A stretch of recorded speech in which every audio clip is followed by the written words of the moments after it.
Bom, a gente está iniciando mais uma transmissão do nosso debate, nosso Hangout Poder Preto. O tema que a gente escolheu hoje é o negro e a educação, né? Os desafios da formação técnico-científico e da formação social da mulher negra e do homem negro para o mercado de trabalho. Eu sugeri alguns temas, umas pequenas faíscas para iniciar o nosso debate.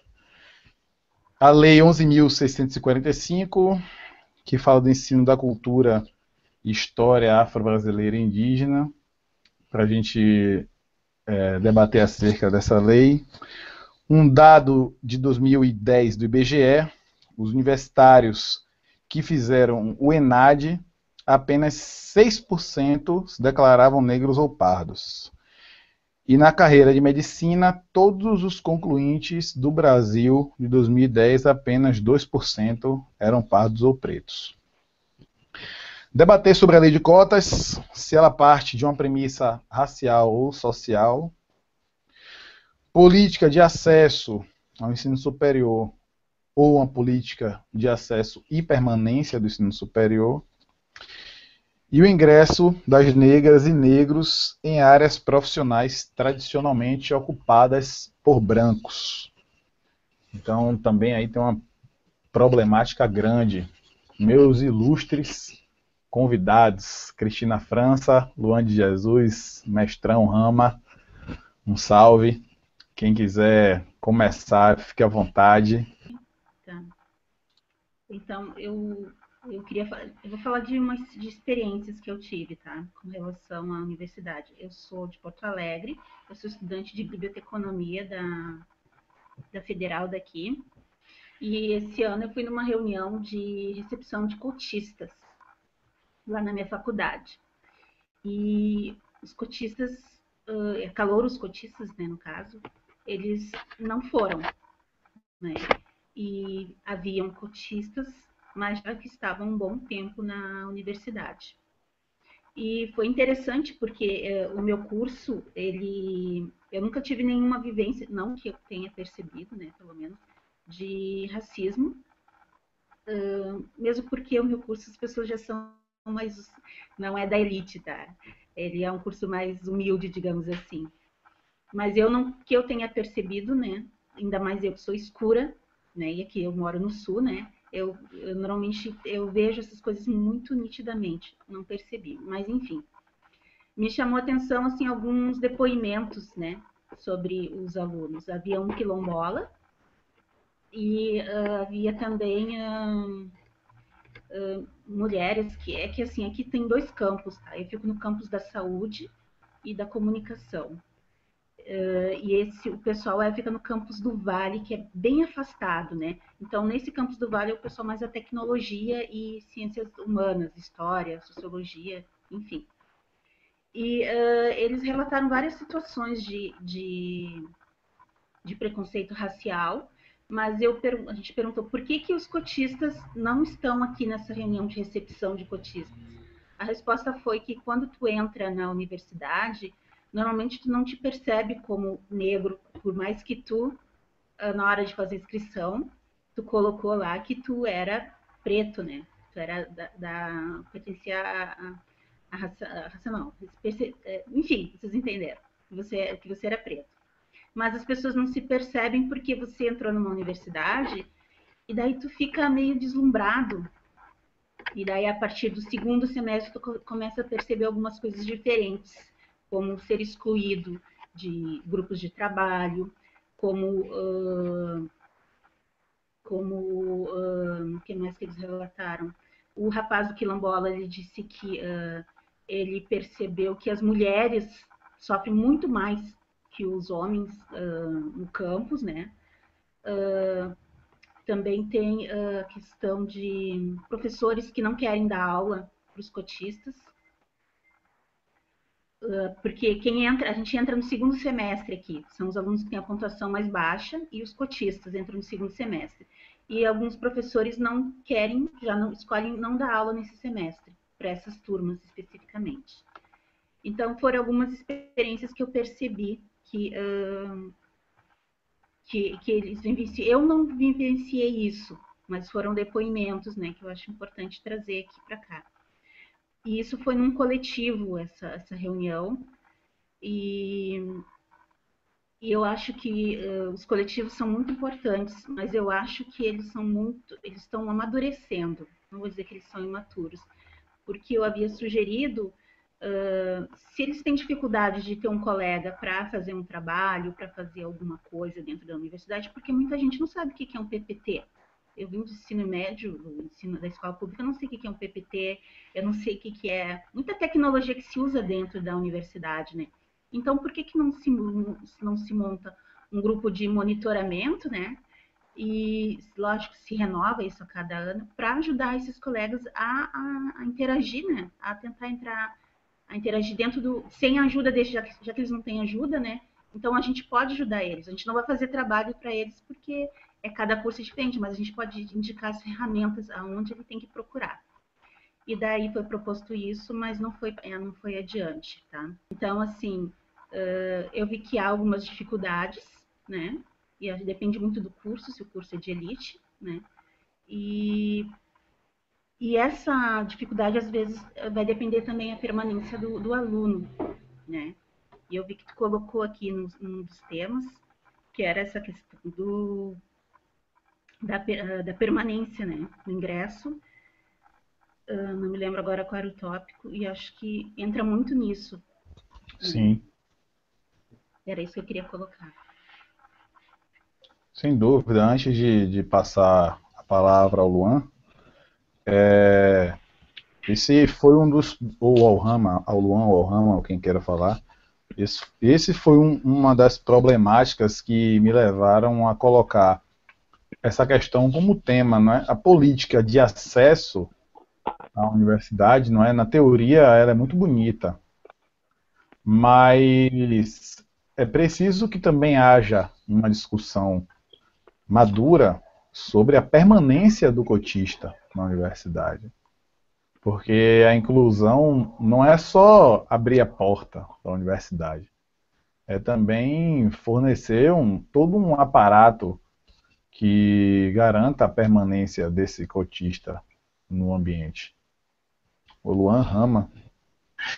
Então, essa questão da permanência, quando eu vi no mote que o Eduardo mandou, achei ela bem interessante, porque não fala-se muito dessa ideia de incluir e elevam-se bastante esses grandes números dos negros entrando, né, ingressando na universidade, mas ninguém, tipo, aborda é, perdão, ninguém para ver como é essa vivência, né, dentro da faculdade.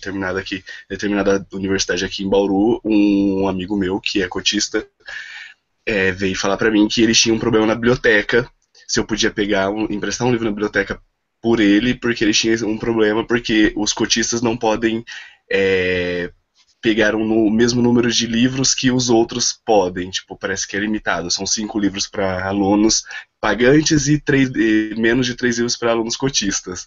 E ele tinha esse problema, porque se ele precisava de todos os livros de uma vez, e ainda tem a questão do período também para prorrogar. Então, tipo, acho que é interessante começar a pensar isso, porque acaba que o que a Cris falou é verdade. Tem que ter esses grupos para que os negros possam se auxiliar dentro das universidades. E os coletivos acabam se distanciando muito uns dos outros. São os mesmos coletivos, o mesmo objetivo, mas se distanciam. Tipo, criam um abismo entre eles. Esse foi um dos motivos que mais me chamou a atenção na questão para discussão. Então, eu não participo de nenhum coletivo, tá? Eu já fui convidado para dois. E eu percebi essa distância. Tem dos feministas e tem o do que é todo mundo junto, e dentro do todo mundo junto, ali já tem problemas internos. Então, o que acaba dificultando de se organizar alguma coisa efetivamente. Eu acho importante mostrar nossa presença dentro da universidade, como as festas, que aqui o pessoal organiza muito bem. Várias outras coisas, como também, até agora para aumentar o número de cotas aqui da universidade, foi uma coisa bem pontual. O pessoal foi lá, dormiu na reitoria, enfim, conseguiu, aumentou 10% o número de cotistas. E isso que tu está me falando da biblioteca, especificar o número de livros, isso deve vir da diretoria, certamente. Não sei se é uma universidade paga ou se é uma estadual. Oi, aqui é uma universidade privada. Certamente é da diretoria, porque bibliotecário, normalmente, universidade privada não tem muita voz de ação. Mas, enfim, eu acho os coletivos muito importantes. E esse ano teve um encontro lá no Rio de Janeiro, né? Eu não fui porque eu tinha um trabalho para fazer no final de semana e ia ser no feriado de abril. E foi uma coisa bastante importante. Eu perguntei para uma das meninas, ela disse que foi muito bonito. Ela chegou num auditório com 2.000 negros, assim. Ela disse que, enfim, tiveram várias atividades. E eu perguntei se saiu algum GT, algum grupo de estudo, algum grupo de trabalho, para começar a pensar coisas efetivas, né, a partir dali. Ela disse que a princípio não, talvez por ser o primeiro encontro, quem sabe a partir do segundo. Eu não vou cobrar isso, eu não vou cobrar isso deles porque é tudo muito novo, principalmente esse encontro, né? Mas eu espero que a partir do próximo encontro saiam GTs de coisas, coisas efetivas mesmo. Eu acho importante a gente fazer tudo ao mesmo tempo, estudar, fazer as reuniões, mostrar presença, mas é preciso também ter alguma coisa efetiva, né?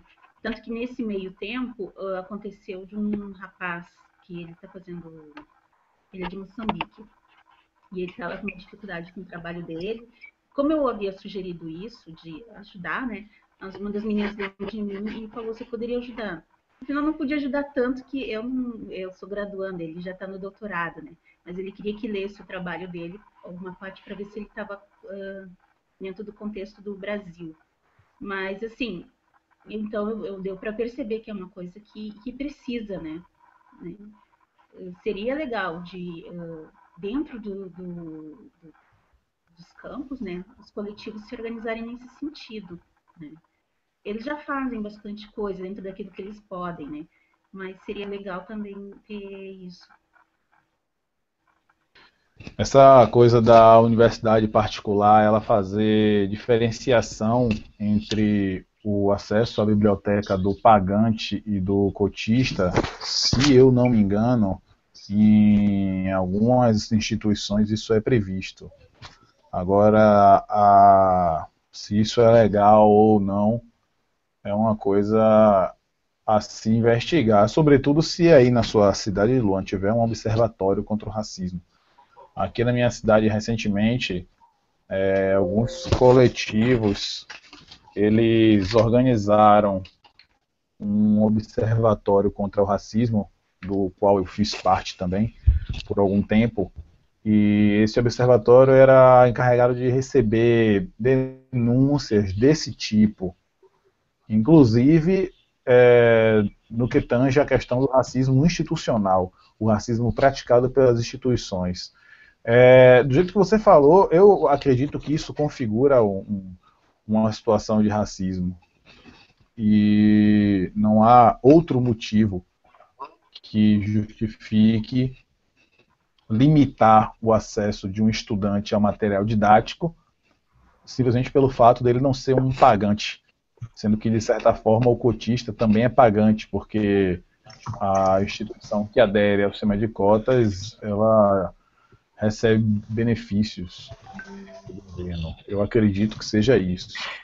Mas, enfim, é polêmico, eu acredito que configura racismo, mas também queria ouvir a opinião de vocês sobre o tema. Esse negócio, eu acredito que teria que verificar, porque se ele é cotista racial ou só cotistas, daí tem os dois, né? Daí é as duas coisas, né? Que tá acontecendo. Sim, as duas coisas. De qualquer maneira, limitar o acesso do estudante ao material didático com base na justificativa dele não ser um pagante, eu acredito muito que por si só isso já configura um tipo de preconceito. Tanto que foi o que eu tinha colocado até como mote, né? A premissa da cota ela é racial ou social. Porque, pelo menos onde eu estudo, a cota, no final das contas, ela acaba sendo uma cota social.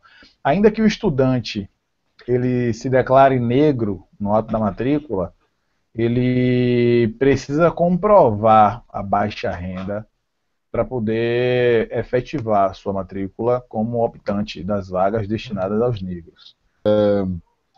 Eu vou voltar só uma coisa que vocês falaram, que era sobre a permanência de alunos cotistas nas universidades.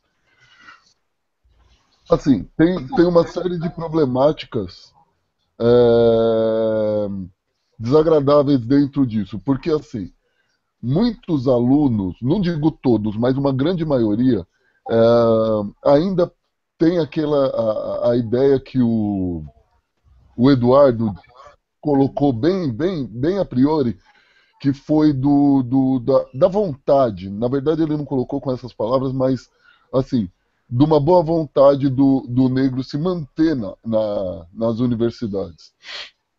Por quê? Ele ainda tem a mente colonizada, ele ainda tem a mente.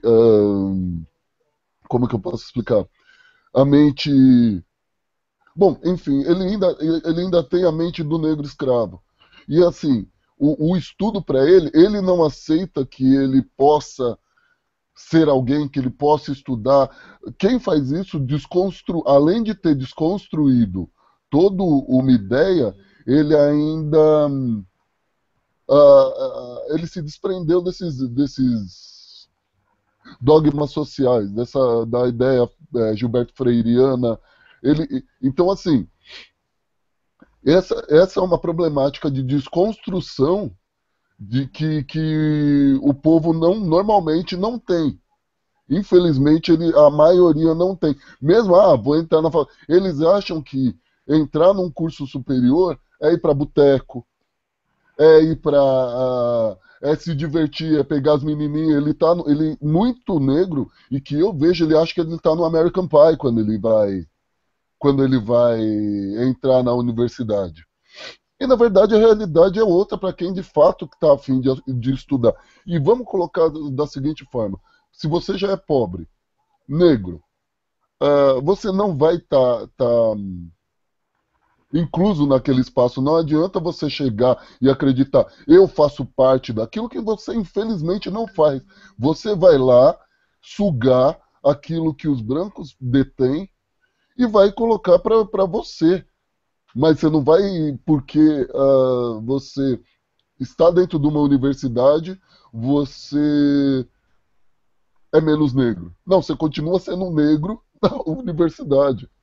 Então, assim, tem essas problemáticas, por exemplo, da biblioteca, eu ouvi, de coletivos. Eu não faço parte de nenhum coletivo, eu tenho muitas outras ideias aquém de coletivo e tal, mas os respeito. Então, assim, são peculiaridades que tem dentro do ensino superior. São peculiaridades que a gente tem que acaba por enfrentar de uma forma amena, eu até posso dizer. Assim, dependendo do curso, vamos colocar, um curso de medicina, o material didático é um pouco caro, os livros são caros. Mas um curso de ciências sociais, um curso de letras, não é essa exorbitância, e a gente não deveria só se prender ao mundo do campus, que é o que muita gente faz.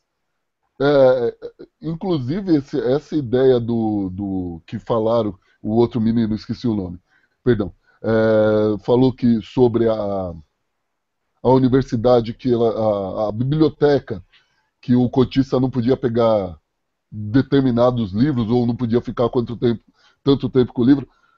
Isso é a ideia de conhecer as leis que os brancos fazem. Isso é permitido por lei? Lá na lei das cotas, ou é um estatuto de dentro da universidade?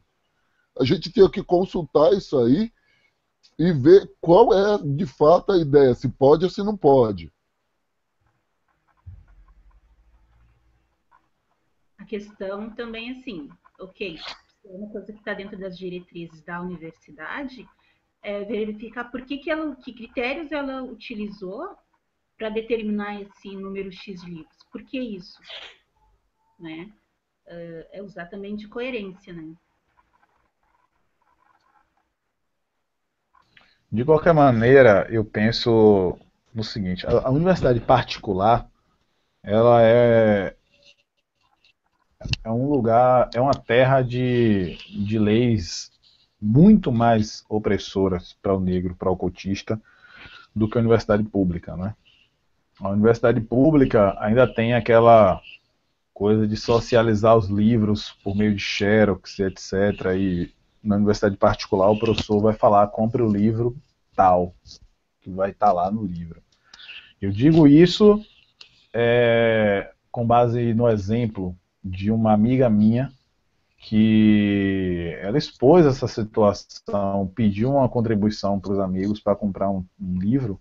Ela faz a faculdade de odontologia e pediu para os amigos, todos contribuíram, porque ela disse que na universidade onde ela estuda, inclusive é uma das maiores particulares aqui de Salvador, não tem essa do professor disponibilizar slide, disponibilizar xerox, disponibilizar essas coisas, não. O aluno tem que comprar e acabou.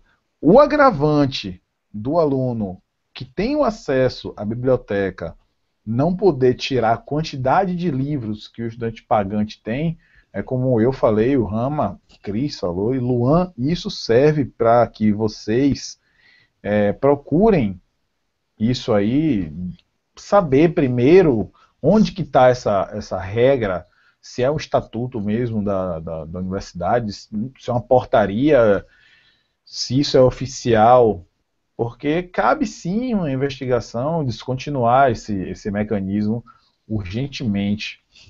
Eu estava conversando recentemente com um amigo meu sobre a lei que eu referi no mote, em 2 segundos aqui eu me lembro dela para vocês. A Lei 11.645, que fala sobre a inclusão da história africana e da história indígena na grade curricular.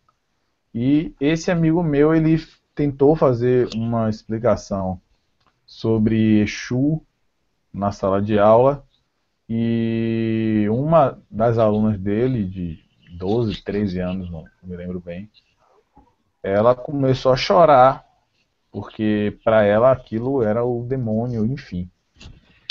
A mãe dela também apareceu na escola. Então, assim, essa questão da inclusão, não só do negro, mas o mundo que está ao redor do negro, todo o aparato que o negro traz consigo quando acessa o ambiente educacional, seja na universidade, seja na escola primária, está causando incômodo, aliás, sempre causou incômodo. Então, a minha ideia, na verdade, de colocar isso no debate, foi exatamente ouvir de vocês que tipo de comportamento negro vai dizer para o seu filho ou adotar para si próprio dentro desses ambientes inóspitos. O ambiente educacional ainda é inóspito para o negro. Seja ele na escola primária, onde ele não pode ouvir sobre a própria história da origem dele, seja no ensino superior, onde ele se acessou por meio de cotas, não pode pegar, com o exemplo do Luan, a quantidade de livros que o pagante, obviamente branco, rico, pode. Há uma separação em qualquer parte, onde o negro se insira em relação à educação, também em relação a outros campos de atuação. Mas, sobretudo, na educação, é um ambiente inóspito. O Rama falou uma coisa que foi de uma precisão incrível. O negro na faculdade ele não é menos. Ele continua sendo negro, ele continua sendo um elemento estranho naquele ambiente. E, enfim, queria ouvir vocês em relação a isso. Luan, eu queria te fazer uma pergunta antes de passar a palavra para os próximos. Luan, Luan, Ele deve estar offline. Quando ele voltar, eu continuo a pergunta. Passa Acho que você. ele caiu. Caiu. Deixa eu só fazer uma observação dentro de uma coisa que você falou. É, sobre a Lei 11.645, né? É 5 ou 2? 5, né? De 2010. 5, é. Sempre confundo 5 ou 2. Ela vem complementando a Lei 10.639 de 2003, que de 2003 ela é sobre África e a de 2010 ela já inclui os indígenas não, ele inclui os dos indígenas. Mas assim, o problema nisso tudo é o que? Eu até faço uma piada, até a cachorra é laica, menos o Estado. O Estado não é um Estado laico. E assim, eu vejo que o ensino religioso ele é muito colocado nas escolas, mesmo intrinsecamente, assim, ele é introjetado nas crianças de uma forma assim, dita natural. Porque a professora, é aquela história, a professora, o aluno vai bem, a professora fala, nossa, graças a Deus. Então, assim, quem é o Deus? É o Deus branquinho, Jesusinho lá, papapá, papapá, que ele não seria branco, como eu falei da última vez. Ele não seria branco nem se ele ficasse dentro de casa, porque o mormaço queimaria ele de onde ele nasceu. E, e aí também tem um outro ponto. Tudo que é negro, dentro desse ensino religioso, tudo que é negro é tido como mal. Então, vai falar dos orixás, os orixás eles são demônios. Por quê? Porque a Igreja Católica, um Feliciano da vida, foi falar exatamente isso. Vai se falar de templo, é a mesma coisa. De templo, de terreiro que eu digo. Mesma ideia. Terreiro é onde vai os macumbeiros, que na verdade eles vão falar que o macumbeiro vai fazer mal pro outro. Mas, assim, pedir o dízimo não é a toda hora extorquir até velho e tudo mais. Isso aí não é um problema. Então, assim, o ensino religioso ele é muito gritante dentro de todas as formas de ensino, desde o básico até o ensino superior. É aquela história, você vê em todo lugar tem uma cruz. Peraí, se o Estado é laico, então vamos colocar um machado de Xangô, vamos colocar se não é laico, aliás. É laico para quem, né? Esse é o problema.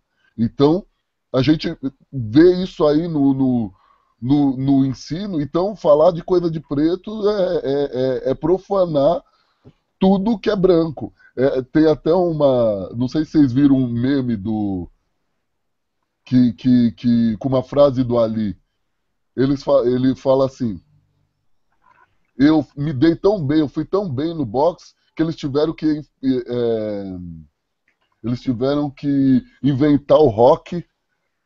Aí tem o Tarzan, a Mulher Maravilha e até Jesus Cristo. Ou seja, tudo na América tem que ser branco. Tudo bom na América tem que ser branco.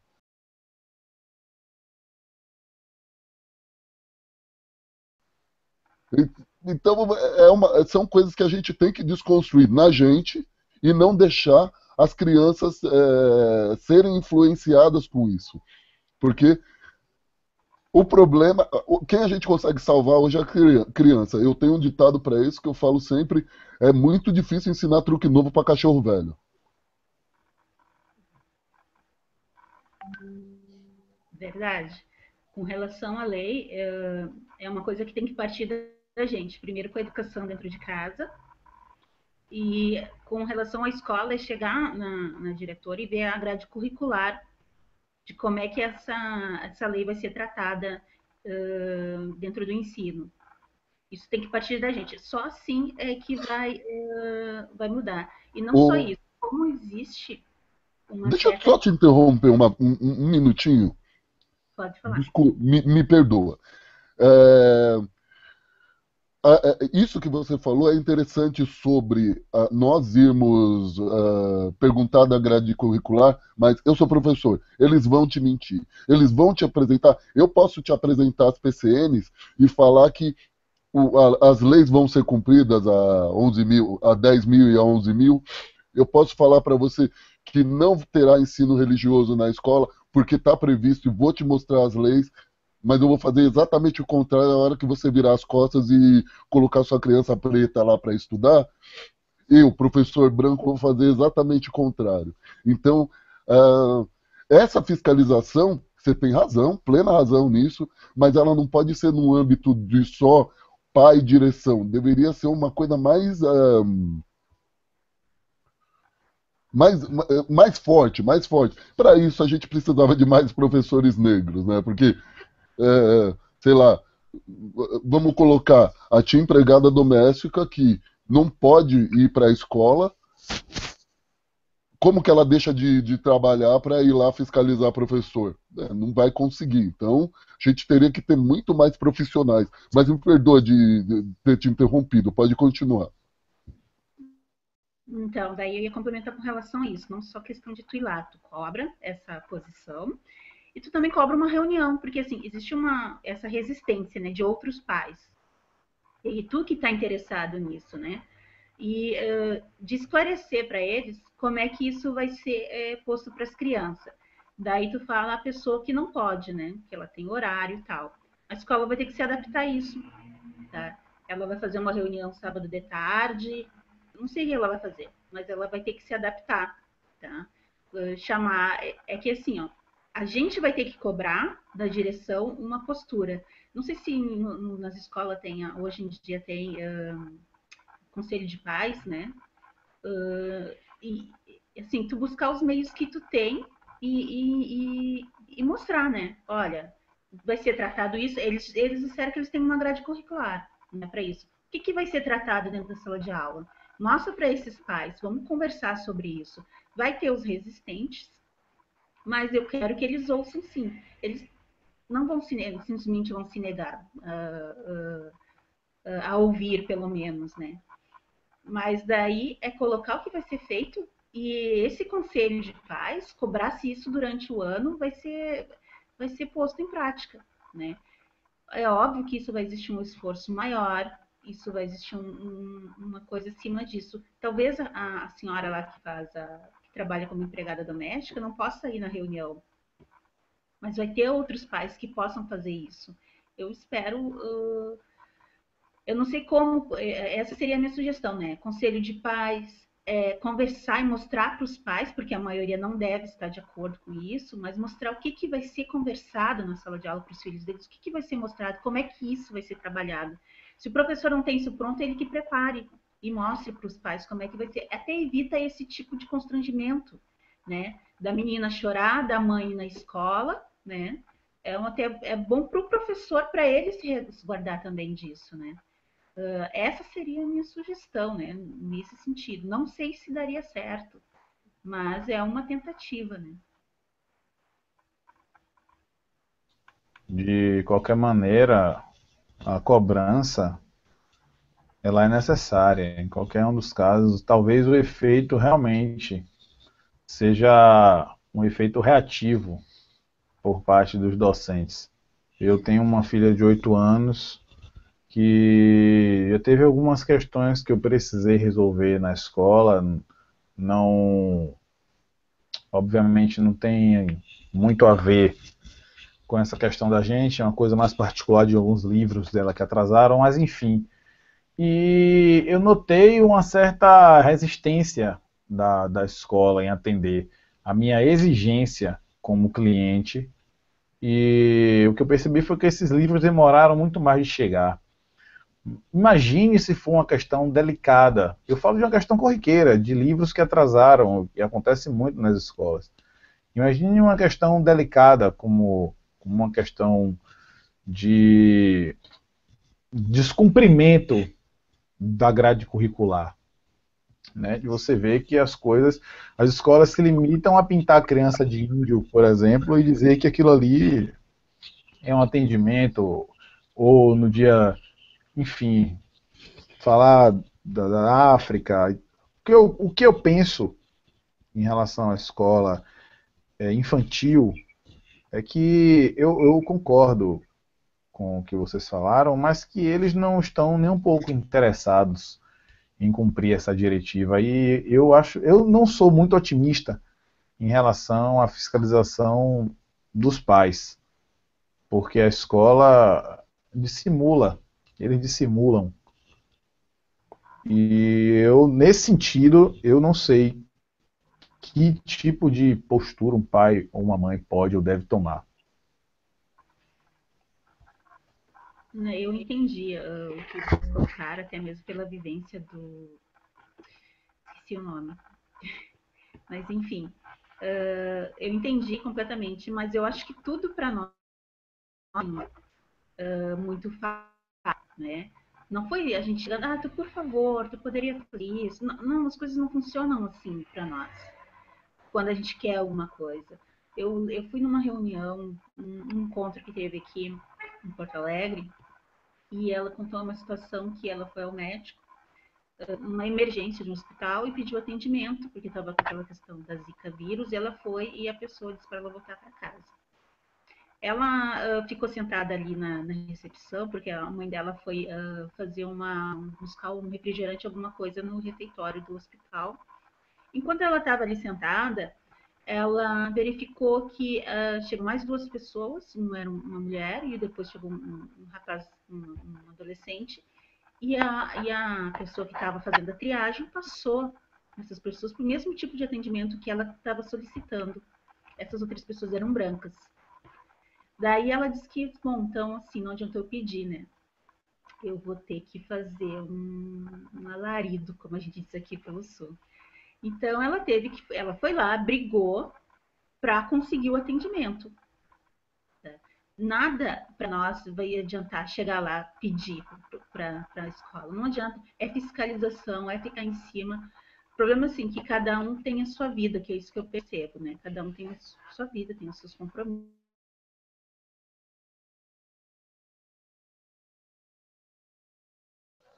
Acho que deu ruim aí pra menina, hein? É. Que caiu. É, essa, sobre essas priorizações, em quase todos os setores, é, a gente tem que. Uma coisa que a gente falou desde a primeira reunião foi sobre a união dos negros. Nós não somos unidos. Infelizmente, isso é fato, nós não somos unidos.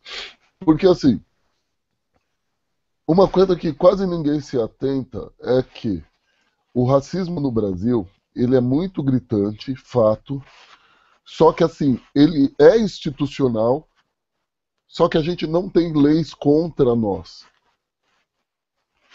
Não existe lei em prol do racismo. Em prol do racismo, a gente não é impedido de entrar em algum lugar, de fazer determinadas coisas ou frequentar determinados ambientes. Não, não somos proibidos, nunca fomos. Nós não temos leis segregacionistas, não temos, de forma nenhuma. Então, assim,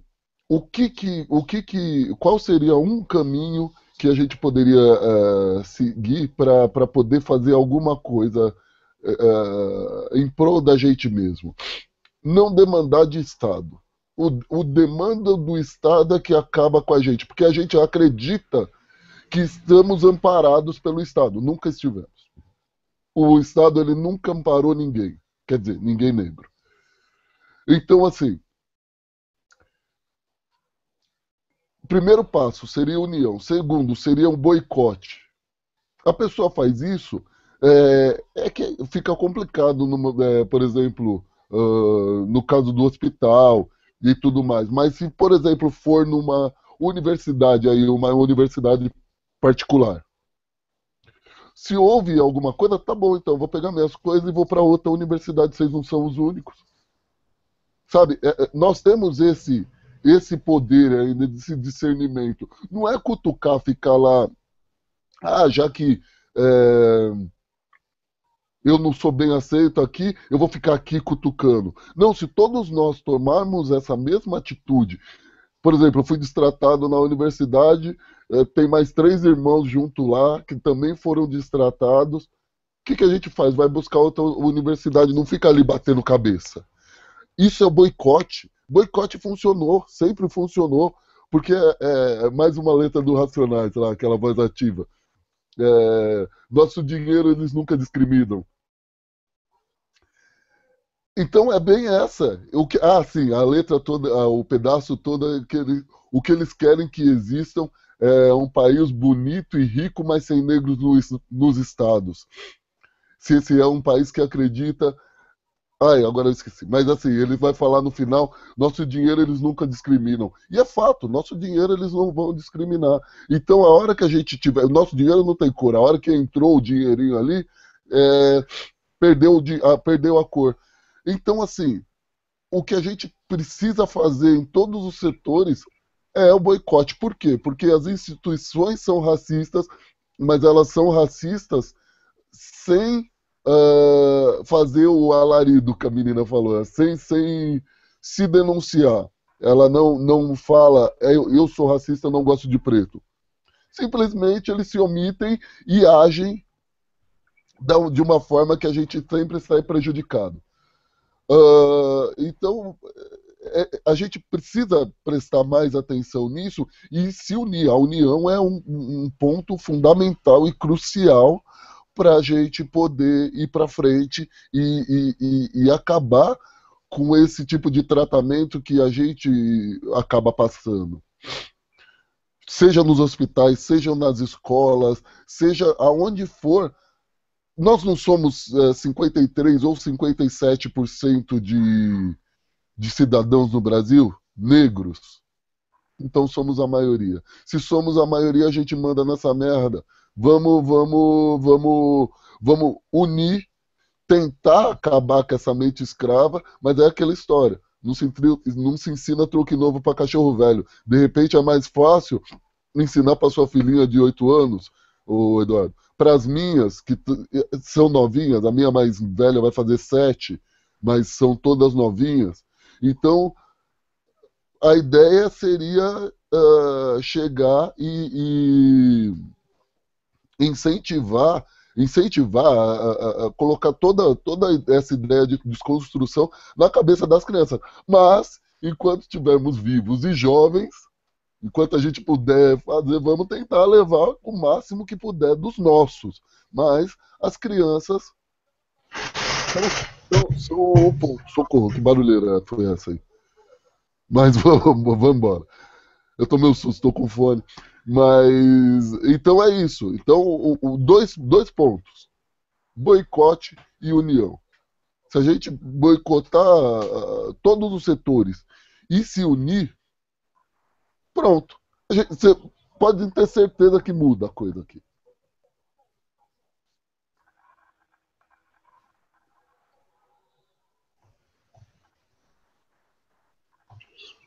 Sobre essa questão do boicote que o Rama falou é bem interessante e é uma forma da gente mostrar que estamos aqui, temos opinião própria e vamos brigar por aquilo que a gente defende. Aí voltando um pouco sobre a questão do ensino e a questão da educação, achei bacana o Rama ter falado como a escola ela vai mascarar, vai maquiar o currículo e vai maquiar a própria atuação dos educadores. Mas uma coisa que eu estive observando é que, nesse sentido, a escola falha já na formação desses educadores, porque muitos educadores não querem estar em campo para atuar visando cumprir com essa lei, né, com a Lei 11.000. Tipo, os educadores eles entram em sala cheio de preconceito já, e até educadores negros. Então, tipo, teríamos que ter mais educadores negros, sim, mas a formação de educadores deveria dar para eles uma base para discutir essas coisas já na formação, não chegar em sala de aula e se deparar com a ideia de que você tem que trabalhar de forma a atender essas demandas. Quando ele ficou 4 anos estudando e não viu nada disso porque passou desapercebido para ele, ou até porque ele não tinha interesse mesmo. Isso é uma das coisas que eu acho que pega mais, é a formação dos educadores para isso. E quando já está dentro do sistema de ensino, quando surge aí um educador que, que faz um trabalho bacana, que tem projeto bacana para trabalhar dessa forma em sala de aula, os outros não querem. Que muitos amigos meus que estão na rede falam que quando tem alguém propondo medidas para trabalhar de forma a atender, né, as necessidades de se trabalhar a cultura negra dentro da sala de aula, os outros educadores não querem, simplesmente eles descartam isso e é uma coisa que eles vão deixando de canto e ninguém quer pôr a mão na massa. O que o Rama falou, eu concordo mesmo. Tipo, nós temos que investir nos pequenos. Agora, a educação infantil tem esse poder, né? A educação tem esse poder de formar futuros jovens com uma cabeça diferente dos que tem agora. Porque os adultos estão, tipo assim, quando você fala alguma coisa, eles descartam você como uma pessoa, como voz, entendeu? Tipo, eles não querem ouvir isso, não querem pensar, não querem ser levados à reflexão sobre essas coisas. Então, tipo, investir nos pequenininhos seria, eu acho, mais ideal. Bom, e é isso.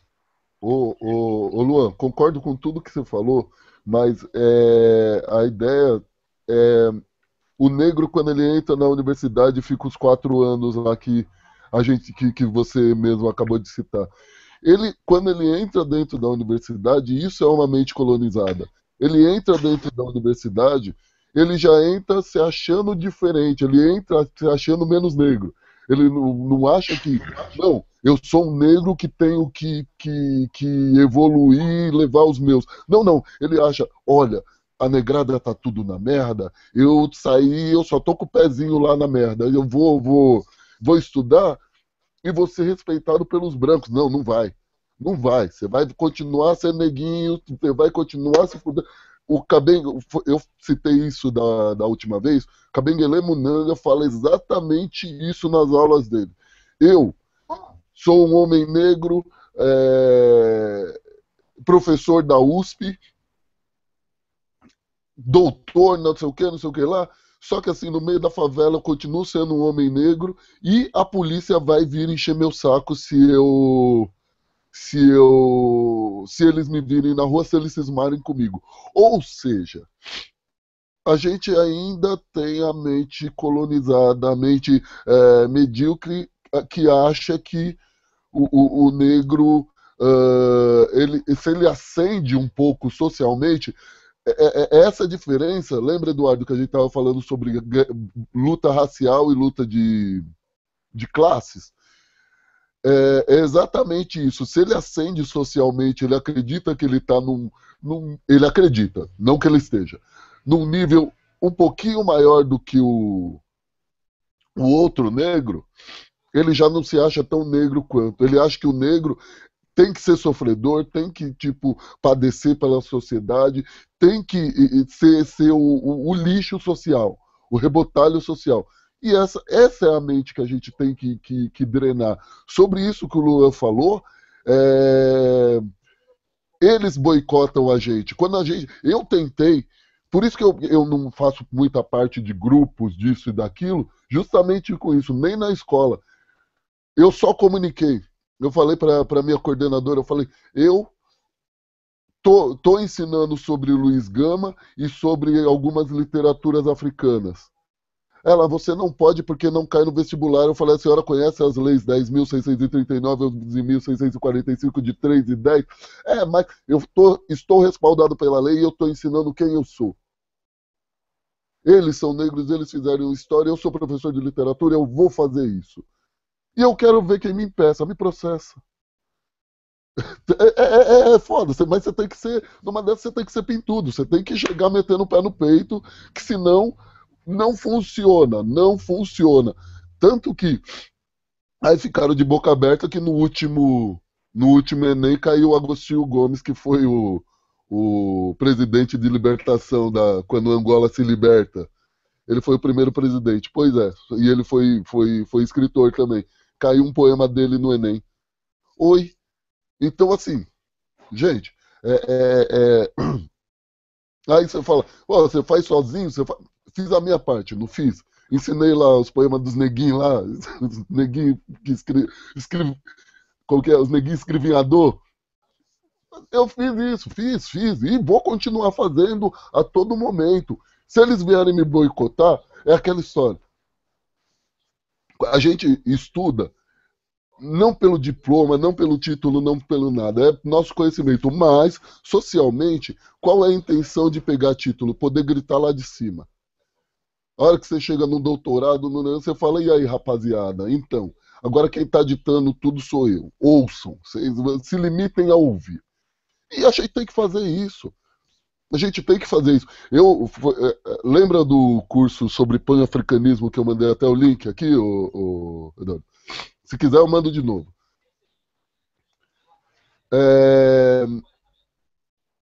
Eu tô com medo do começo desse curso. Eu quero ver quantos pretos tem aqui, porque os neguinhos saem gritando que são pan-africanistas aí pela rua, tá de monte. Agora, ir lá, estudar e tomar um negócio de assalto, cadê? Então, eu vou lá, minha postura preta, chegar lá, estudar, tentar ser sempre o melhor, mas tô com um certo receio, porque parece que é um curso sobre pan-africanismo, que nem os cursos que eu fiz na USP, era curso sobre África na Irlanda, né? Porque só tinha branco. Eu olhava pros lados, tipo, as loiras do olho verde, eu falei, puta que eu pariu. Mas é a ideia dos Panteras. A ideia dos Panteras. A gente tem que conhecer o nosso e o deles, porque eles dominam a gente pelo intelectual. Não é força, não é nada. Eles dominam a gente pelo cérebro. A gente tem que saber mais do que eles. Vou mandar o link aqui para vocês. Porra, eu agradeço. Eu ia falar para você mandar de novo esse link. É importante esse curso, é uma oportunidade tanta. Com relação aos coletivos, eu também não faço parte dos coletivos e eu acredito muito no que todos vocês falaram sobre emancipar a mente da criança, emancipar a mente daquele que está começando a pensar sobre si, começando a pensar sobre sua jornada, sobre sua missão, sobre seu papel ético para consigo e para com os outros. E eu enxergo um pouco que os coletivos, eles reproduzem a lógica ditatorial que a gente vive aqui na vida normal, onde a gente deve obedecer normas, deve obedecer leis, deve obedecer costumes, deve obedecer hábitos. E dentro de alguns coletivos, você também deve obedecer hábitos, também deve obedecer leis, também deve obedecer costumes. Existe um modelo de pensar pré-existente ao seu ingresso nesse coletivo. Por isso que eu não vejo muito crescimento. Eu acredito que é válido à medida que ele questiona, como eu disse no outro encontro, à medida que ele questiona a ordem vigente, à medida que ele propõe que aquele membro reflita sobre aquilo que ele nem fazia ideia ser opressão, aquilo que ele nem fazia ideia ser abusivo, então é positivo. Mas à medida que impõe aquela pessoa um certo código, olha, se vista assim, coloque o seu cabelo assim, a sua roupa assim, então eu penso que esse ingresso no coletivo nada mais é do que adotar um paradigma em favor do outro. A questão que você uma vez falou no último encontro, Rama, você falou uma coisa que eu achei interessantíssimo, quando você disse que era professor e perguntaram a você se você era professor de educação física, e o estereótipo, o estigma que o negro sofre no ambiente acadêmico, ele é gravíssimo.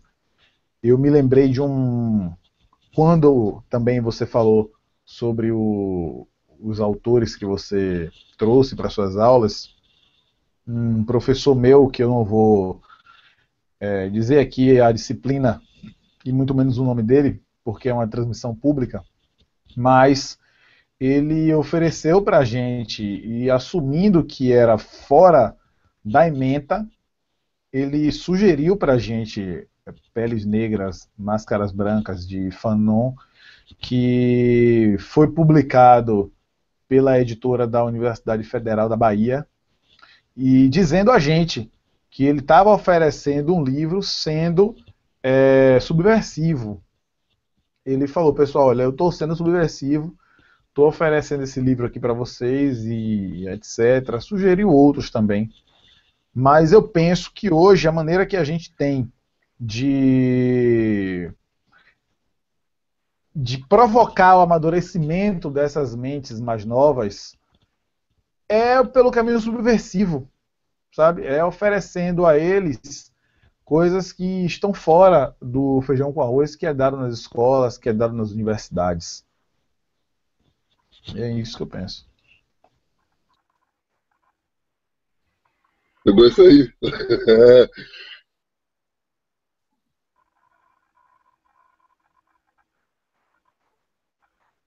É esse livro mesmo aí. Esse cara incomoda, meu irmão. Só você vendo. olha só, você falou de Frantz Fanon. Uma crítica que uma professora branca fez na USP sobre Frantz Fanon foi a seguinte: infelizmente, e eu também já li isso em alguns outros lugares, infelizmente, Frantz Fanon ele é só ensinado no ensino superior. Ele é exigência só para o ensino superior. Ainda para o ensino superior, não, para pós-graduação. Ele não é. E os Condenados da Terra. Os Condenados da Terra, ele tá para ele está como bibliografia exigida para o curso de mestrado uh, em determinadas disciplinas. Então, assim, um livro que foi proibido na ditadura, que ele é lançado em 61, em 68 vem a primeira tradução para o português, ele já é recolhido na ditadura. Paulo Freire escreve a Pedagogia do Oprimido, é exatamente os Condenados da Terra sem a conotação racial. Olha que interessante, ele tipo universalizou os Condenados da Terra. Não tem menos, não que tenha menos valia, só que nós negros deveríamos só não, mas ler primordialmente os Condenados da Terra. Então, lê Francis Fanon. E detalhe, para ser um Black Panther na época, você precisava de dois pilares. Aceitar o programa dos 10 pontos. Eu não sei se dá para mandar por PDF, se der eu mando por aqui. O programa dos 10 pontos e ler Os Condenados da Terra do Francis Fanon. Então, normalmente, é um livro primordial para negros. Um detalhe, o filme do Spike Lee, A Hora do Show, se vocês não assistiram, assistam, se assistiram, assistam de novo, que é muito bom aquele filme. Ele tem o grupo Mau Maus, que é aquele grupo do Mos Def e papapá dentro do filme. Mau Mau é uma homenagem aos Condenados da Terra, que é um grupo africano da Nigéria, um grupo combatente da Nigéria. E eles usam no clipe, tem um clipe no YouTube, se quiser também eu mando o link aqui. O clipe no YouTube ele já começa esfregando na cara da câmera assim os Condenados da Terra. Porra, lindo, velho, lindo. Mesmo o cara, e se vocês puderem, peguem a tradução também, porque mesmo o cara branco, o nome dele é um sete avos negro, você tá ligado? Ou um e meio negro. E assim, mesmo ele se identifica como negro. Eu não vou contar o final do filme, que é foda quem não assistiu, mas assista. E presta atenção nesse cara que é o meio branco lá. Aqui a gente fala que ele é meio branco, lá eles falam que ele é meio negro. E é a história desse jogador aí, do Stephen Curry. Quem vai falar que aqui no Brasil que aquele cara é preto? Só que lá ele tem a postura, ele se assume como negro. Lá ele é preto, sou preto, ponto. Não quero que falem a menos que isso. A gente pensa, uma coisa que você falou interessante sobre coletivos é exatamente por isso que eu não participo de nada. Líderes. Tudo demanda de líderes. Você chega no lugar, aí é aquela história, o pobre que ele não tem oportunidade, que ele é subjugado em todo lugar, ele pelo patrão, chega num ambiente que ele crê, ele tem a falsa noção que ele domina, ele vai colocar suas ordens. Ali ele quer ser o patrão, ele quer ser o chefe, ele quer ser foda. essa história de colocar leis, fazer regras, regrinhas e tudo regrado e tudo, para mim isso não funciona. Eu acho que assim, a gente tem que se emancipar e ser cada vez mais livre para poder ajudar o outro. Isso é um princípio anarquista. E assim, não é ser livre para tipo fazer besteira e para não, é ser livre para poder o seu critério de liberdade, quanto mais o bem você faz para a humanidade, quanto melhor você trata o outro, isso significa o quanto você é livre, o quanto você se libertou e se desconstruiu. Agora, se, se você não fizer isso, você está sendo nada mais do que um opressor, aquele que você quer ocupar o espaço, seja em coletivo, seja em ONG, seja qualquer setor. Sempre a mesma ideia. O cara que ele quer liderar, ele é aquele cara que é extremamente subjugado socialmente. Aí ele tá naquela merdinha lá da salinha, ele quer botar regra, ele quer fazer a mesma coisa que o capital faz com ele o dia inteiro, só que ele quer oprimir. Então, para mim, não funciona. Esse negócio de coletivo, infelizmente, a gente não tem ah, ainda uma capacidade intelectual para ter coletivos. Porque, assim, coletivo não funciona? Funciona, mas a gente tem que ter um mínimo de discernimento para se inserir nos coletivos. Eu me baseio muito nos Panteras Negras, que era um coletivo, começou como um coletivo. Por que era um coletivo? Justamente para proteger, policiar a polícia, não deixar a polícia acabar com a violência policial em cima dos negros, e ajudar o povo pobre e negro, mas principalmente o negro. Por que o pobre também? Porque aí eles, depois que eles cresceram, tinha aquele café da manhã comunitário, eles entregavam comida, mas prioritariamente para negros. Sobrou, os pobres também têm direito, mas primeiro veio os negros. E a gente não tem isso. A gente tá, mais uma vez, a ideia da mente colonizada, o que que acontece? Você vai falar, não, o preto e o pobre é tudo igual. Não, não é. Não é, nunca foi, não vai ser.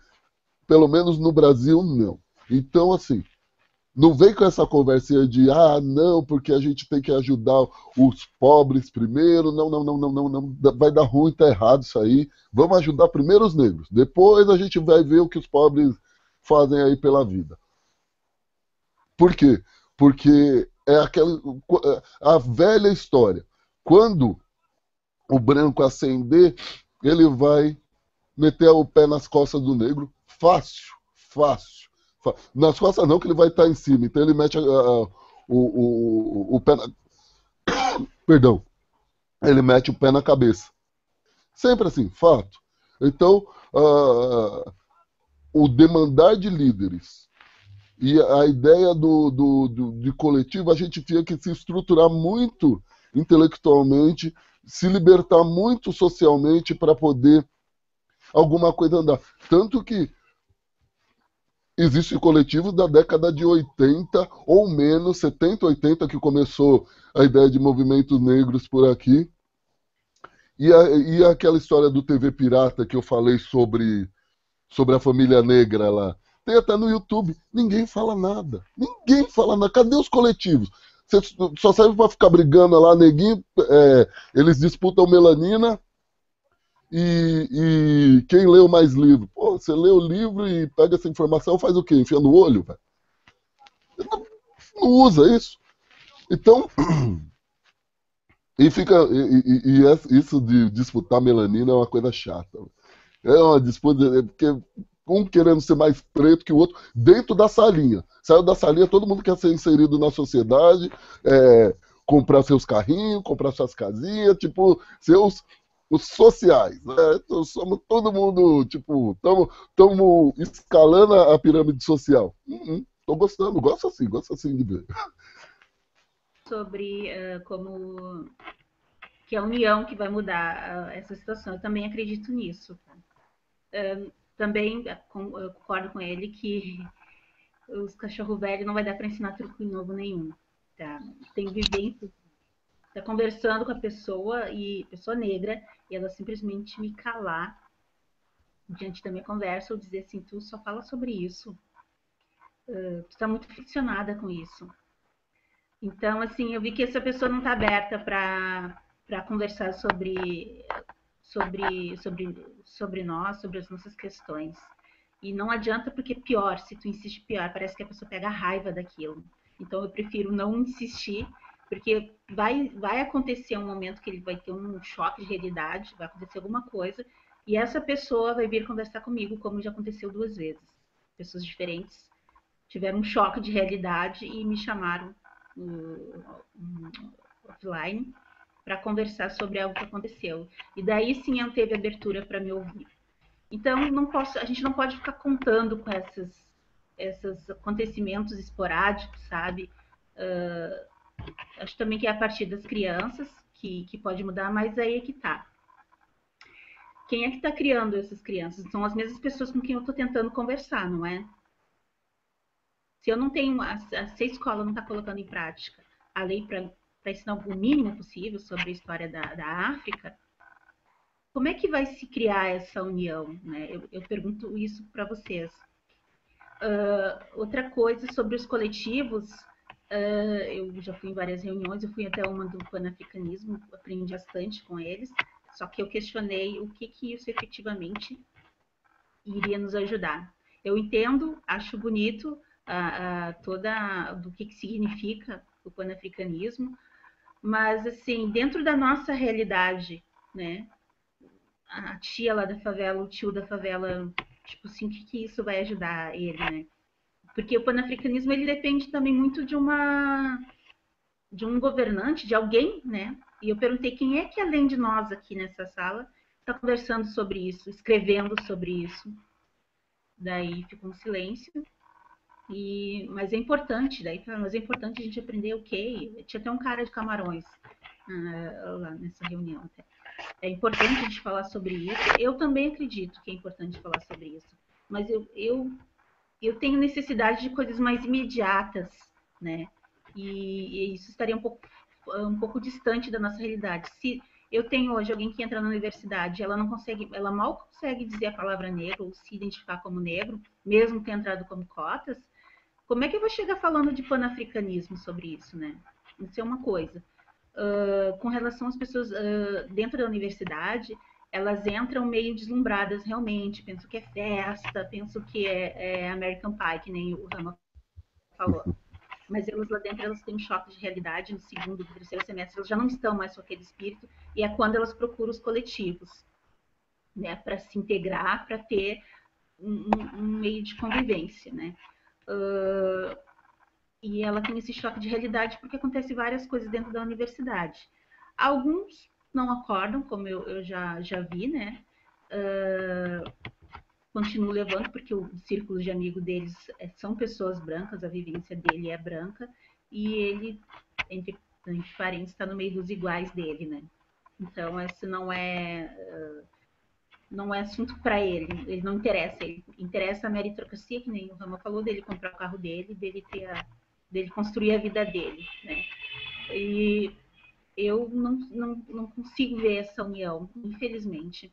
Eu busco ela, eu faço isso nas minhas escolhas de estágio. Eu procuro ver as pessoas mais próximas, assim, tem vaga de estágio, eu procuro ver as pessoas do meu curso, né?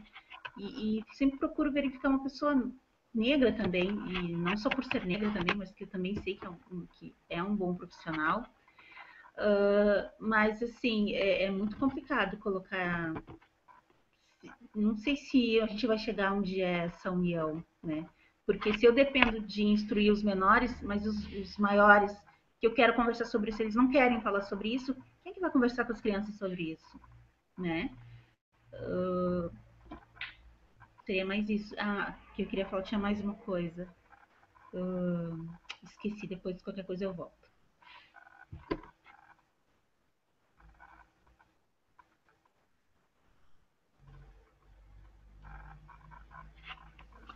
Eu.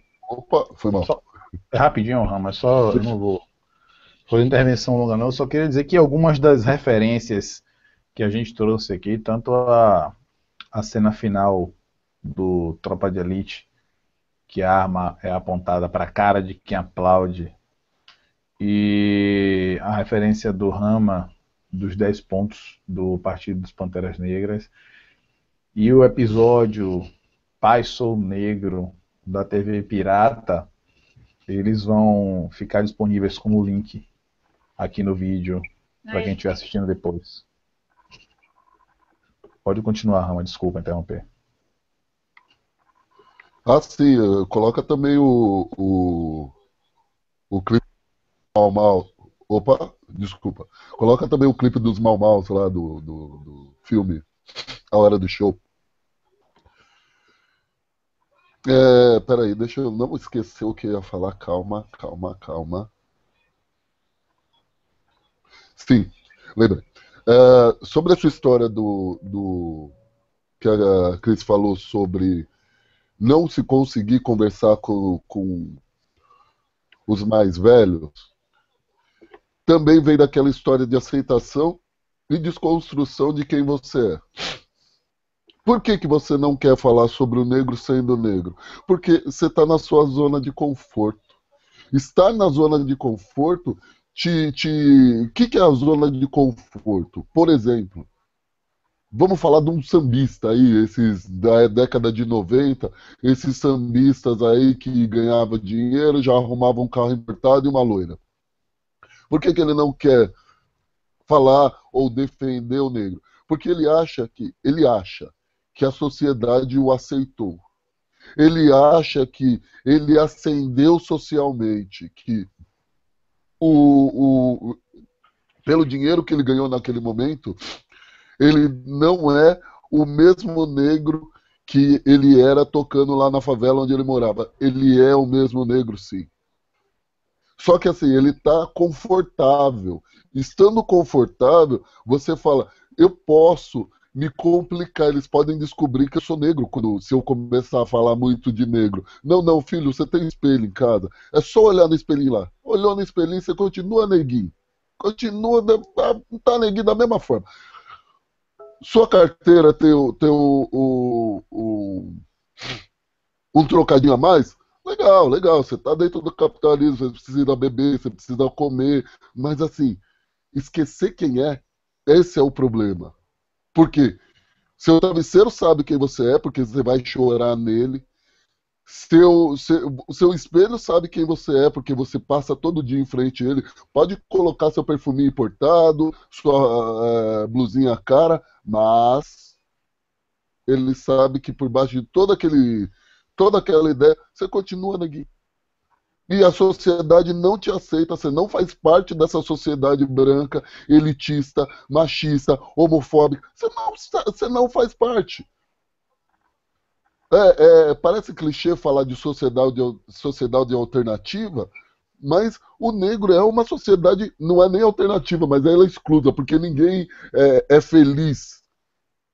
Eles acham que ninguém é feliz sendo negro. Negro é uma maldição. Até aquela história lá do filho de Caim, que sofreu a maldição e deu descendência aos africanos a partir disso. Pelo que eu saiba de história, os primeiros povos são da Costa do Marfim, não?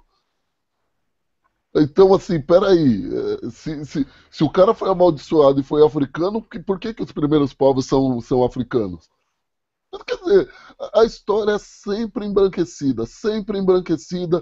A gente é sempre colocado como os amaldiçoados, os inferiores. Já falei da primeira vez, o máximo intelectual que a gente consegue é fazer música, né? Porque ninguém só sabe fazer música. É enfiar o cavaco debaixo do braço e fazer música, se não é dança ou sexo, é o que eles acham que a gente só sabe fazer. O negro intelectual nunca nessa vida.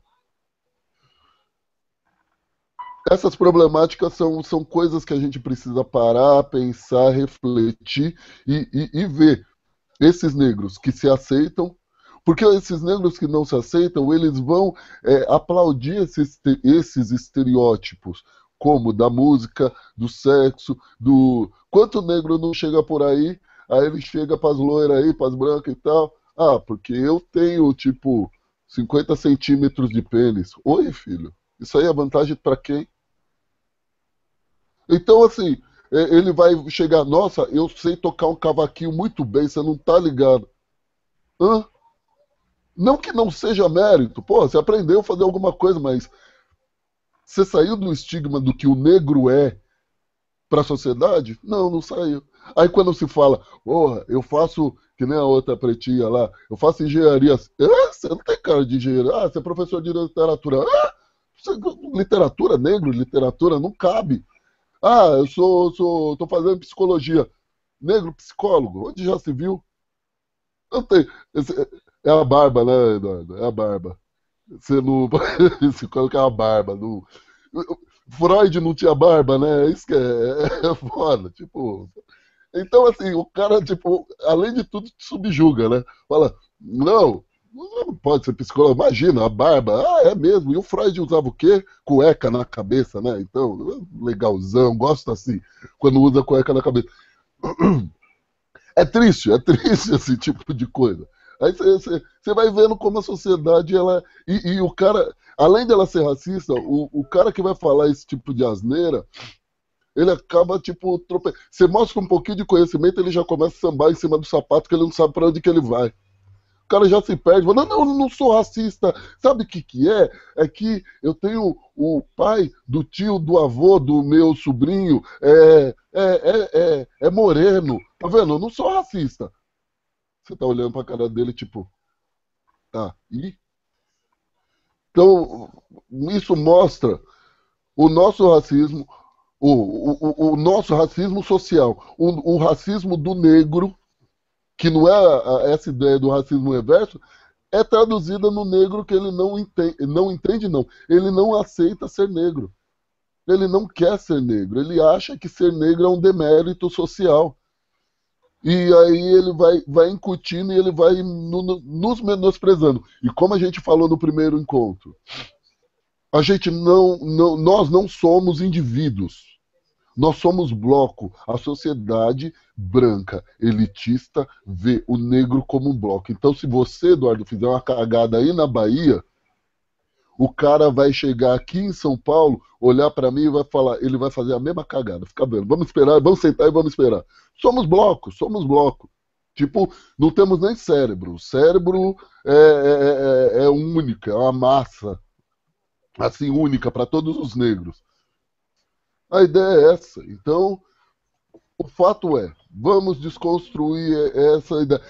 Vamos bater na cara dos neguinhos e falar, escuta, você é preto, fiote. Você não tem moreninho, não tem o mais clarinho. Ah, eu fiz faculdade, eu sou...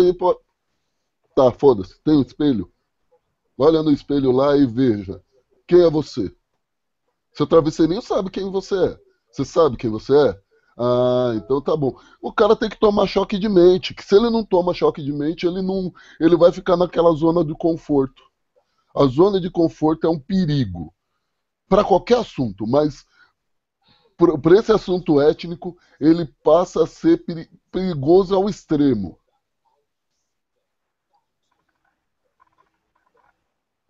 Então, as pessoas que normalmente me dizem isso, que eu só falo sobre racismo, normalmente são pessoas que passam por situações de racismo, que vêm da periferia e que tiveram muita labuta para chegar onde eles estão hoje, e eles acreditam na meritocracia.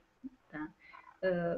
Eles falam de amigos que não conseguiram, que eles aconselharam, né? Vamos estudar, vamos fazer isso. O que tu acha que tem que fazer para tu chegar onde tu quer chegar, sendo que as pessoas não têm um sentimento de empreendedorismo, eu não vejo isso, não tem ambição, mas quando eu falo ambição, é a ambição normal das pessoas, né? Não a ambição que eu preciso dar uma rasteira em alguém para conseguir uma coisa. Eu não vejo isso porque não vejo esse sentimento, porque as pessoas não negras, na sua sala de jantar ou no seu momento que estão com a família, eles falam em faculdade, em graduação. E na família negra, eu, conversando com outros amigos, perguntei se isso era um objetivo desde o dia que eles, desde criança, isso estava, o pai falava, você vai ser engenheiro, você vai ser médico, você vai ser o que você quiser. Nunca foi falado, você tem que terminar o ensino médio para tu conseguir um bom emprego, né? É isso, é até ali que tu tem que ir, tu não precisa ir além daquilo. E a pessoa toma aquilo para si, e é difícil, isso aconteceu comigo, é muito difícil tu tirar isso da cabeça. Tu pode estar naquele espaço lá da universidade. E eu acho que a lei de cotas veio para dizer isso. Tá? Ela também tem essa, para dizer o óbvio, que tu também pode estar lá na universidade. As leis são para isso, né? Para dizer o óbvio. Assim como não pode matar, né? Que é óbvio, mas tem uma lei para dizer que tu não pode fazer isso. Qualquer lei é para dizer isso, e as cotas veio para isso, e ela conseguiu fazer isso. Hoje em dia, por mais que a pessoa seja muito pobre, ela já ouviu falar em lei de cotas. O máximo que ela vai dizer é que ela não quer porque ela tem capacidade para ela conseguir pelos próprios méritos. Que bom, então, se ela está pensando assim, né? Porque, então, eu espero, sinceramente, se ela pensa dessa forma, é que ela corra também atrás disso, com os méritos dela, com aquilo que ela acredita que ela possa conseguir a partir da vivência dela. Isso era uma coisa. Eu me perdi no raciocínio. Se alguém quiser falar e eu lembrar, daí eu volto a falar. Tá bom, eu vou falar, mas você já vai lembrar. Sobre a questão do choque de mente que o Rama falou e que a gente tinha abordado no encontro passado, ele é um pouco... na verdade, assim, o choque de mente, ele não é bem-vindo, ele nunca é bem-vindo. E o resultado disso é que as pessoas dizem para você, Cris, que você só fala de racismo, sabe? Mas curiosamente não são os brancos que dizem que você só fala de racismo. Não, são os negros, são as pessoas que já passaram por situações de racismo. Mas por que são os negros que dizem isso? É exatamente porque quando você fala de racismo, você tenta o choque de mente e eles resistem. Então é muito melhor não ouvir falar sobre racismo, é muito melhor, quer dizer, para eles, né? Para algumas pessoas, é melhor que essa ferida ela fique lá no cantinho dela, não é secando, mas fazendo aquela casquinha lá bem suja, do que limpar ela com álcool que vai arder, mas que a cicatrização vai ser muito melhor. Né? É uma metáfora sobre isso que acontece. Você tem uma ferida e você pode passar o álcool curativo com algodão, fazer aquela limpeza, aquilo vai arder demais, mas a cicatrização vai ser excelente. De outro lado, você pode deixar aquela ferida lá, botar um pano em cima, um algodão, fazer aquela casca escura em cima, e aquilo ali está sujo, está infeccionado, mas cobriu. E você não sentiu dor. Então é por isso que essas pessoas, na verdade, criticam você, que você só fala de racismo. Porque estão deixando formar aquela casca. E o problema da casca é que quando ela é magoada, ela dói muito mais. Entendeu? Então, assim, é preciso expor essas pessoas ao curativo mesmo. Falar, olha, não, você vai ouvir falar de racismo, nego, velho. Porque ele existe, entendeu? E ele tá me atingindo, tá te atingindo também. Não fuja do assunto, porque dói. Mas é importante falar sobre ele. Eu estava me lembrando, quando o Rama falou sobre a lógica, né, a argumentação branca, que vai ser sempre a favor e, obviamente, contra a questão do negro. E também fazer uma ressalva que o meu discurso, em um momento aqui, é de ódio a branco. Não tem nada a ver, eu faço coro da união em qualquer lugar onde eu estou. E tem que ter mesmo essa união. Sabe, é urgente, aliás, já passou do tempo de ter essa união. Eu vi um vídeo, eu vou deixar até aqui o link ativo, do Marco Feliciano fazendo um discurso dele, dizendo que, bastante compadecido, na verdade, como sempre, né, a bondade do branco. Mas eu queria descobrir por que vem tanta coisa de ruim da África, fome, doenças, guerras civis. Por que que aquele continente é tão sofrido? Eu queria saber, porque eu estudo teologia, né? Eu tenho mestrado em teologia, enfim. É, e ele tenta falar dessa questão aí do descendente de Noé. E um repórter fala assim, mas não é. Isso tudo não aconteceu depois da chegada do branco na África? E a argumentação dele já fica já prejudicada, já cai por terra. Não tem mais como ele continuar dizendo que a maldição da África é algo bíblico. Mas o repórter diz a ele, não, mas o Hermes Carvalho Fernandes diz a ele, tudo isso que você está dizendo aconteceu depois da chegada do branco à África. Procede, e aí ele começa a bambear, ou seja, você vê que existe sempre um preconceito por trás de uma teoria branca. Inclusive a teoria bíblica, que é teoria branca. Eu também queria falar, Cris, você falou sobre ambição. As pessoas que não têm aquela ambição, aquela vontade de fazer as coisas, de agir, realmente é mais indolente, mas deixa quieto, não empreender para quê? Ninguém vai comprar em minha mão, eu só sei fazer isso aqui. É, isso vem da constituição da própria infância da pessoa, né?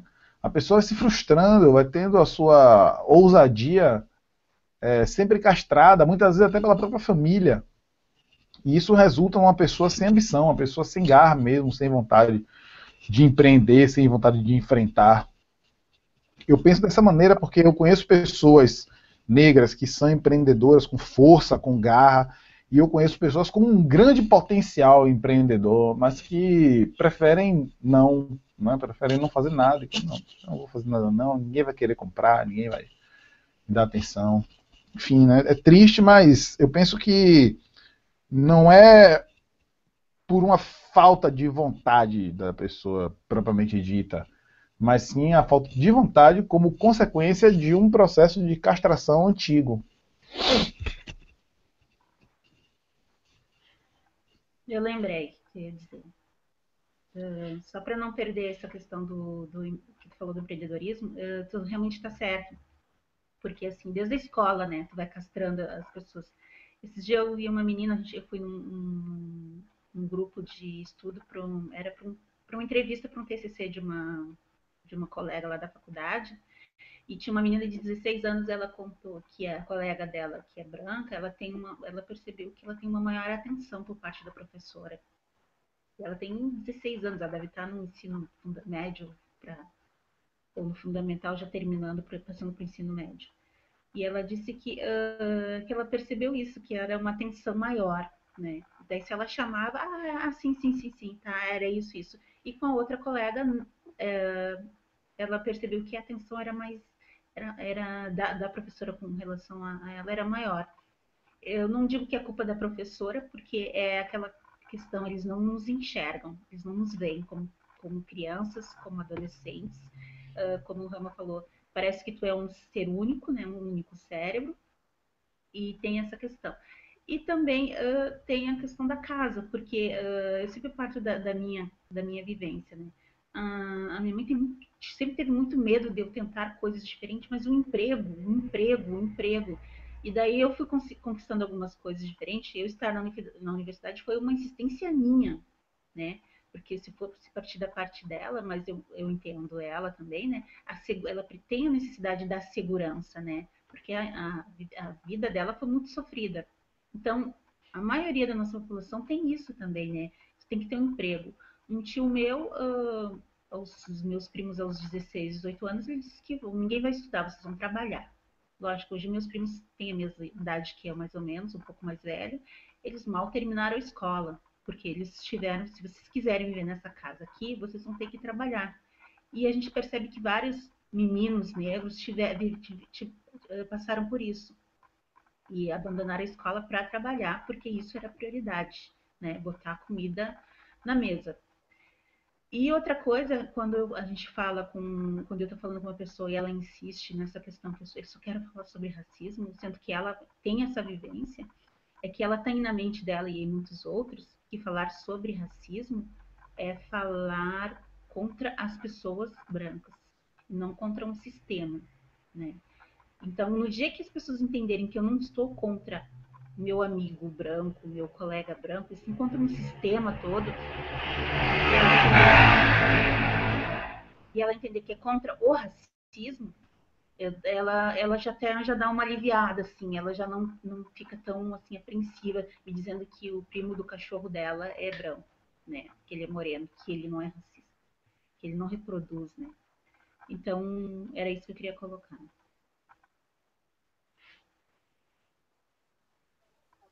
Eu vejo que as pessoas, tanto os negros quanto os brancos que falam que a gente fala só sobre racismo, eles não querem deixar de ser racista, eles só querem que a gente pare de falar o que eles são. Mas eles nunca vão perder essa postura deles. Isso é um fato. É, Normalmente, eu ouço muito isso. Não, Rama, você só fala sobre racismo, você só fala sobre coisa de preto. Mano, enquanto o racismo não acabar, eu tenho que falar sobre ele. Eu tenho que erradicar isso. E eu tenho que apontar os racistas. Eu tenho que falar, você é racista. E eu não. Ah, mas você está falando isso só porque você é negro e. Não, não, não. Eu vou apontar, vou colocar ponto por ponto o racismo de vocês. Aconteceu isso num grupo de WhatsApp um tempo da escola que eu dava aula. A professora foi e mandou uma piada para variar, hipersexualizando o negro. Falei, como é que é, professora? A senhora é professora, a senhora tá fazendo. Eu queria que minha filha tivesse visto isso, essa situação. Ela, não, mas não é assim, isso aqui é um grupo de lazer. Eu falei, e a gente não tá. Ela falou também, você quer saber como eu dou aula? Você está me questionando como profissional? Falei, olha, o que a gente faz no pessoal vai refletir no profissional. A senhora sim é racista. Aí entrou, como eu falo, o branco ele é protecionista, sim. Entrou uma série de professoras, até eu falo, não, mas você que é o verdadeiro racista, Rama, porque você não gosta dos brancos, eu falo, eu não tenho nada contra branco. Meu problema é, eu sou em prol dos negros, eu vou defender os meus, ou você quer que eu defenda vocês também? E eu falei, desculpa, eu não sei de que matéria a senhora é, mas se a senhora diz que eu sou racista, eu creio que de história, a senhora não é. Porque, assim, quero saber o primeiro negro que saiu de África de boa vontade e veio ser escravo ou ser subjugado aqui nas Américas ou na Europa. Se a senhora me apontar um, eu vou, assim, realmente eu vou assumir o meu racismo. Eu vou colocar que eu realmente sou racista. Se a senhora não conseguir achar, significa que tem alguma coisa errada aí. Aí no final entrou um professor de história, porque o povo estava me bombardeando. E eu lá, duro na minha postura. Eu falei, a senhora é racista sim. Aí um professor de história entrou, falou, olha, realmente o Rama tem razão, porque isso, aí ele explicou lá, só que ele é branco falando, a rapaziada já tinha amenizado, mas a rapaziada já deu uma amenizada a mais, e toda hora vindo alguém me explicar que a professora não tinha feito de maldade, que eu falei, maldade ou não, ela fez. Ela foi extremamente infeliz no discurso dela. E eu falei uma coisa interessante para ela. Eu falei: se a senhora não está acostumada com um negro dos, decente, estou aqui. Eu estou aqui. Eu sou negro e sou tão professor quanto a senhora. Então a senhora trate de me respeitar. Pronto. Acabou, aí acabou a história. Ou seja, eles não eles querem sempre que a gente pare de falar sobre o racismo, mas eles nunca querem deixar de ser racista.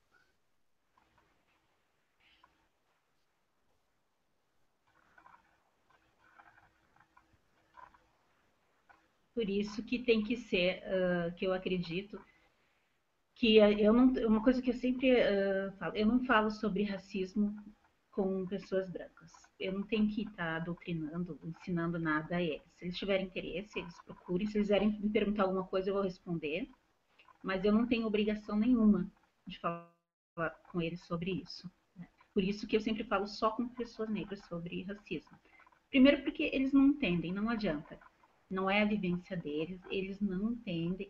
É muito complicado e é tipo assim, ficar gastando saliva, sabe? Então, quando eu podia estar falando com uma outra pessoa negra sobre isso, eu estou me gastando meu tempo com ele. Agora, dizer para uma pessoa negra branca que pratica racismo, explicar para ela que ela está sendo, eu acho que isso é importante, sim, quando ela pratica o racismo.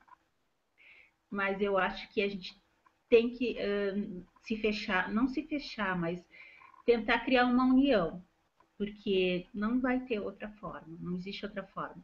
E deixa claro para essas pessoas que têm uma resistência e que não têm nenhuma vivência de movimento negro, nem que seja um pouquinho, e que porque ela acha que lutar contra o racismo é lutar contra odiar as pessoas brancas, quando não é isso, é tentar mostrar para elas que ela tem que se interessar por esse assunto, porque ela faz parte disso, né? E tentar mostrar isso de alguma forma. O problema é que tem essa resistência, né? Que a pessoa chega a pegar raiva, né? Não quer nem falar do assunto. Então, às vezes, tem que esperar o momento certo para estar conversando sobre isso.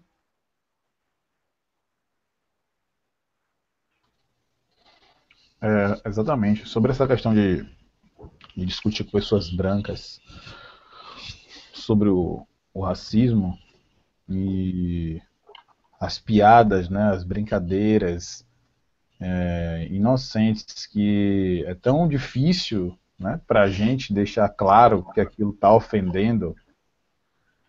É exatamente o que vocês falaram. Eu faço coro à fala de vocês. O racista vai fazer de tudo para disfarçar o racismo dele, né? Ele vai fazer o possível para tentar fazer com que você não se ofenda, menos assumir que é racista. Essa é a pior parte. Foi como o exemplo que eu tinha dado, que o Rama até citou aí agora, de um colega de trabalho, falou: ah, você não tem cara de psicólogo, né? Porque se eu fosse branco eu teria cara de psicólogo. Não, não foi por isso que eu falei, mas foi, eu não sei o que aconteceu. Não soube dizer. As pessoas costumam muito fazer relativizações, né, em relação a essa questão. Não só no ambiente de trabalho, mas tem, às vezes, na própria família, né, onde tem pessoas com tonalidades diferentes de pele, e aí você vê irmãos fazendo algumas brincadeiras com outros irmãos, às vezes o pai, às vezes o filho, enfim. É uma grave, porque como o Rama falou aí uma vez, agora há pouco ele falou, no início, aliás, da conversa, que no Brasil não existem leis pró-racismo, né? O Estado não é declaradamente racista. Ele opera o racismo por meio das entrelinhas. E isso é muito pior, porque coloca o racismo numa dimensão praticamente filosófica, numa dimensão que você não sabe exatamente aonde bater para atingir o racismo. Não tem uma lei racista. E isso dá a entender que o racismo, como diria o Gilberto Freire, ou o Ali Campbell, ou qualquer um outro, ele não existe. O Brasil é um paraíso racial. É um absurdo disso aí. E as pessoas, inclusive, fazem, né? Não, mas nos Estados Unidos, que não dá para falar do Brasil citando os Estados Unidos, né? É como eu disse, é um passivo histórico, a diferença entre os passivos históricos, gritante. Inclusive, foi o mote do último encontro. O passivo histórico dos Estados Unidos de 600 mil homens negros escravizados. O Brasil tem um passivo histórico de 6 milhões de homens e mulheres, crianças negras escravizadas. É uma diferença gritante. A maneira como o Estado se construiu em cima da opressão racial foi uma maneira totalmente diferente dos Estados Unidos.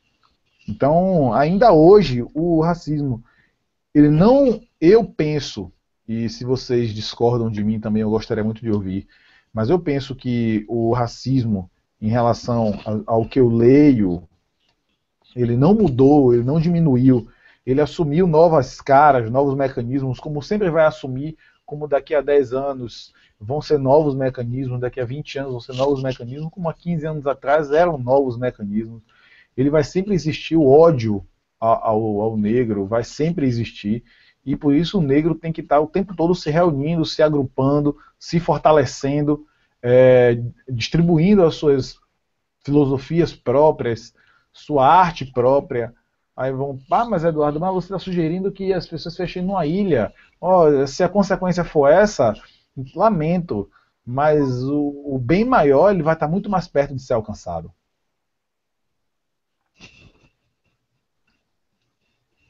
É que porque a única forma da gente aprender a nossa história e entender o que ocorre com relação ao racismo no Brasil é se reunindo, conversando sobre isso. Não estamos nos fechando numa ilha, mesmo porque a gente não tem como fazer isso. A gente precisa trabalhar, precisa conviver com outras pessoas. A gente ainda não está dominando tudo para poder se fechar numa ilha como a comunidade judia, que nem ela se fechou numa ilha, porque ela precisa dos outros, dos outros povos para ser o que ela é hoje. Mas, enfim, ninguém nunca vai se fechar numa ilha, não aqui. Mas a gente precisa sim, se unir, se reunir para falar sobre isso, para entender e para mostrar para essas pessoas que não querem falar sobre isso, porque elas precisam falar sobre isso. Eu acho que nunca vai se fechar numa ilha, porque a gente tem a nossa convivência além dessas reuniões, né? A não ser que a pessoa, por ela mesma, ela entender que ela só quer que o meio social dela seja essas reuniões, esse círculo, né?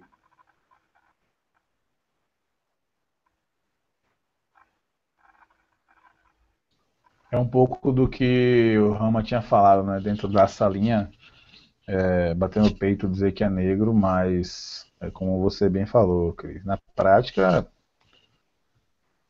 a corrida pelo bem-estar, né? E o bem-estar, ele muitas vezes precisa do patrão branco, ele precisa, enfim, de várias outras coisas.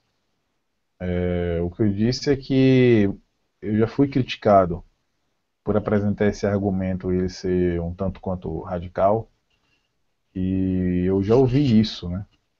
Que, mas os negros desejam se fechar numa ilha, né? Desejam, enfim, delicado. Um comentário que eu preciso fazer, ia fazer na outra, acabei esquecendo, me lembrei agora, é que o primeiro tema foi o negro e a mídia, né? E a ordem social. E dentro do próprio debate foram surgindo questões que nos levaram ao tema de hoje, o negro e a educação.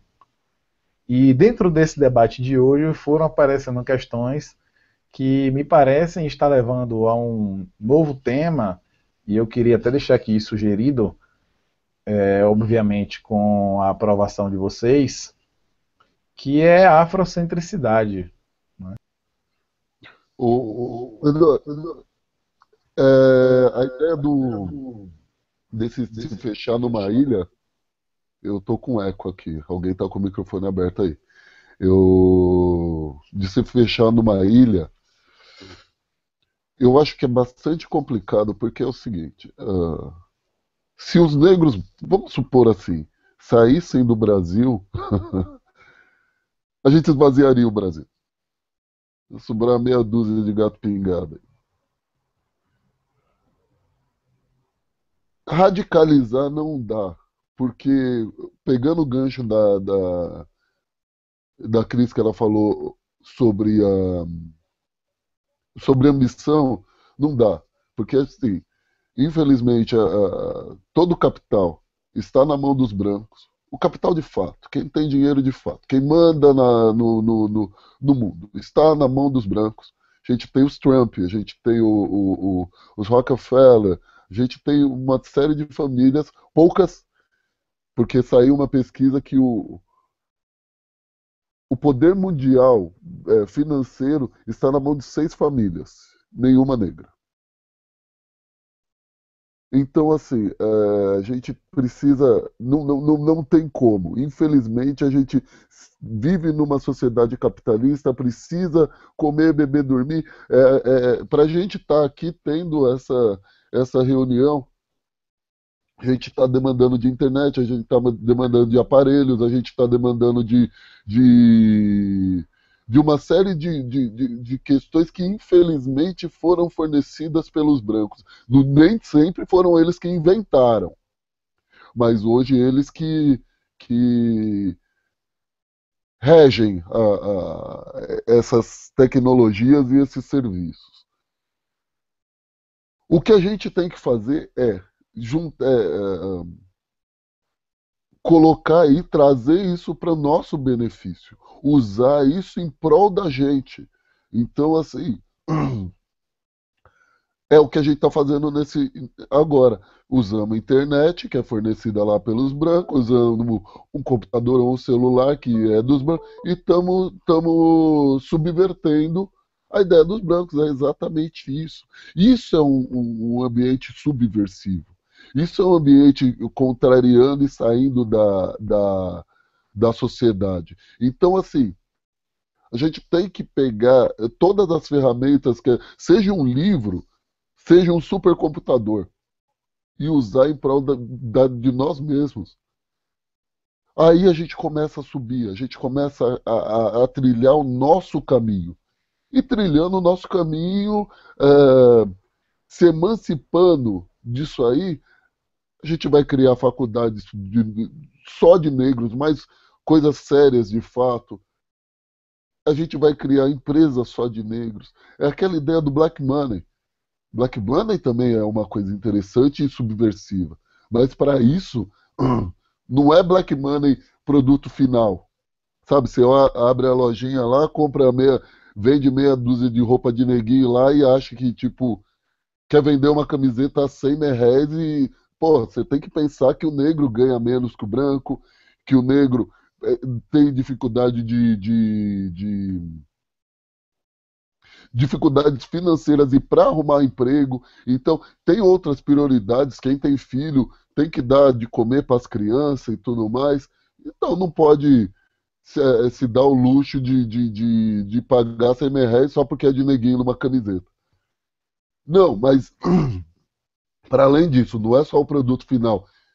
Tinha que ser a costureira ou o costureiro negro, quem fornece o pano negro,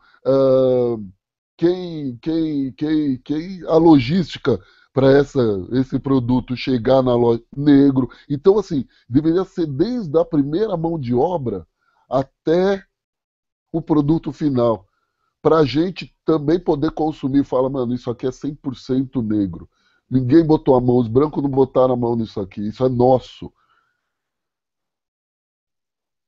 Aí a gente poder. Essa ideia, aí sim eu penso do fechamento de uma ilha. Porque assim, tá rodando entre a gente. Tá rodando entre a gente. E foi isso que os Panteras pregavam. Nós por nós. Também tem aquela marca de roupa lá que não sei se vocês conhecem. Perdão. Fubo. Que chama Fubo significa For Us by Us, de nós para nós. Então, assim, ter esse tipo de coisa, e eram tudo produzido por negros. Tá pequeno ainda? Por exemplo, tem a Rockefeller, Rockaware do Jay-Z aí, tem como que chama a outra do Puff Daddy? Sean John, tem as marcas dos caras? Tem. Eu tô só num campo que é o campo têxtil. Mas a gente, tipo, poderia aumentar isso aí para tecnologia e bababá, bababá, bababá. Basta, primeiro, a gente se reconhecer. Segundo, a gente se unir. E, para finalizar, a gente começar a produzir pela gente. E não precisa fazer alarde, não, gritar aí. Ah, não, eu tô fazendo pros neguinhos que tem que ser para. Não, faz isso. Barack Obama. Barack Obama, sabe? Tipo, no discurso do Barack Obama, pode reparar, todos os discursos dele. Em nenhum ele usa a frase eu sou negro ou eu negro. Não, ele está sempre na surdina e é o cara foda hoje dos negros.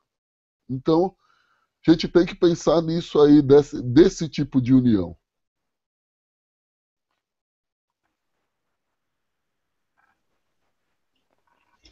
Então, pensando, eu estava aqui ouvindo vocês e uma coisa que a Cris falou que marcou muito na minha cabeça foi sobre o empreendedorismo, né, nos negros e quando ela cita, né, essa coisa da família que se senta e que os pais falam o que vão ser o que vão ser no futuro, né, o que vai estudar, isso veio despertando em mim uma ideia, né, tipo assim, despertando em mim uma coisa, que é o quê? Para nós, para as famílias negras, existe o imediatismo de estar inserido no mercado de trabalho. Por isso que os pais já desde do início da adolescência já vem falando, né? E isso marcou porque por experiência própria eu vivi esse momento de eu querer outras coisas e a minha família me dizer que eu tinha prioridades e que aquilo que eu queria teria que esperar, porque não cabia pra gente, era tipo assim, era distante da nossa realidade. E agora eu consegui linkar isso com o que nós falamos sobre, o que vocês falaram sobre os coletivos que atuam só ali nas reuniões deles, fechados na salinha, e essa questão de se fechar numa ilha. Por quê? Parece que os negros, nós, no total, nós não nos enxergamos. E quando estamos num coletivo, parece que a gente fecha mesmo os olhos para quem está do lado de fora. Então, tipo, acho que o fechar numa ilha seria assim, tipo, já estamos nos fechando numa ilha, só que estamos nos fechando numa ilha e está ficando assim, aqueles que estão visando se desconstruir, estão se isolando daqueles que não estão em busca dessa desconstrução. E a gente tem esses contatos que são um pouco conflitantes, né? Como a Cris falou, a gente quer falar, eles não querem ouvir, mas a gente também tem que tirar isso dessa linha e tirar esse, como eu diria assim, esse aspecto que a gente dá para a conversa quando fala sobre racismo. É uma coisa que eu percebi é que quando eu falo com amigos meus negros sobre racismo, e se for no mesmo tom que é falado nos coletivos, ou no mesmo tom que pessoas se reúnem para falar sobre racismo, eles não querem de fato ouvir. Parece distante demais da realidade deles. O tema que o Eduardo sugeriu, eu achei incrível, bacana pra caramba, e quero participar da discussão também. E do mais, é isso que eu queria falar, gente. E é isso, gente. Mais uma vez, gratidão aí por vocês terem contribuído tão maravilhosamente. Mestrão, Rama, sem palavras, por acreditar, por ceder seu tempo. Velho Luan aí, muito obrigado, meu irmão. Espero você participando nos próximos. Cris, vamos fazer isso aí mais vezes. E é isso aí, pessoal. Se vocês não tiverem mais nada para acrescentar, eu vou encerrar a transmissão, mas eu queria ouvir vocês também. Não, eu que quero agradecer aí. Rapaziada, eu acho que isso aí está sendo bastante produtivo. Parece que tem uma rapaziada legal assistindo, então eu penso que isso aí possa de certa forma, contribuir, dar visibilidade para essas ideias e com isso levar novos pensamentos, novas reflexões e que a gente essa iniciativa seja tipo ponte para uma série de outras que eu já propus em grupos por aí, mas assim usar a tecnologia de fato ao nosso favor, fazer divulgar nossas ideias e não ficar só na salinha. Porque aqui, que tenha 5, 10, 20, 50 pessoas assistindo, as ideias estão sendo divulgadas, estão sendo. Não estão só no. Como a Cristina acabou de falar, não está ou só no âmbito da faculdade, ou não está só dentro do coletivinho, não está na salinha, abriu. E que tenha outros projetos que esse esteja encabeçando. Eduardo, meus parabéns pela iniciativa, brigadão mesmo, e Vamos aí, vamos continuando. O que eu puder ajudar, eu tô sempre por aí.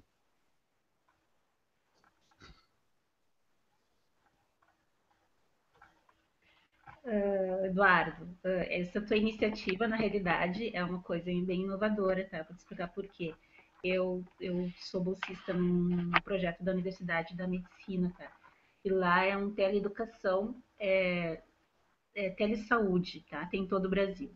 E eles utilizam essa ferramenta dos vídeos para fazer consultas, para dar cursos, né? Tá, agora eles estão fazendo um teste numa questão de o agente de saúde estar visitando e se a família permite, nesse momento tem vai ter um vídeo lá, né? O agente de saúde ou médico, ele tem um kitzinho que tem câmera e tem tudo, e ele leva isso, e isso está sendo estudado. O pessoal está até para escrever artigos sobre isso. O pessoal da comunicação que se interessar, isso aqui é um baita de um trabalho que dá para eles fazerem também, né? Assim, inclusive, se isso se desenvolvendo mais ainda, né? Então, isso que está fazendo realmente é uma coisa bem, eu acredito, inovadora, né? Para esse tema, né, em específico.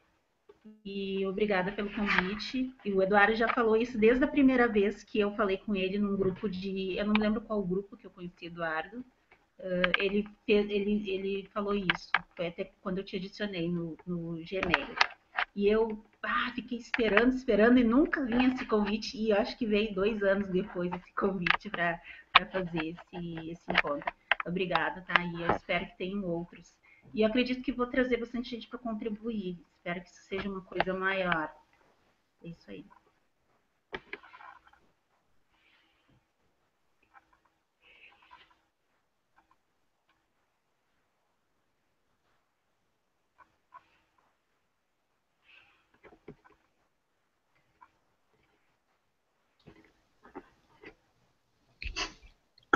Bom, gente, achei muito bacana o encontro e achei muito produtivo. Obrigadão, Eduardo, por ter me colocado junto com o pessoal aí. Achei a ideia incrível desde quando a Débora me falou que ela ia acontecer. E tô aí pronto para o próximo encontro e vou tentar trazer mais gente também.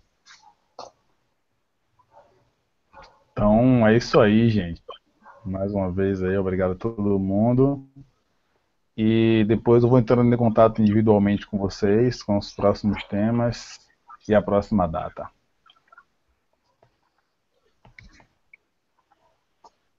Beleza.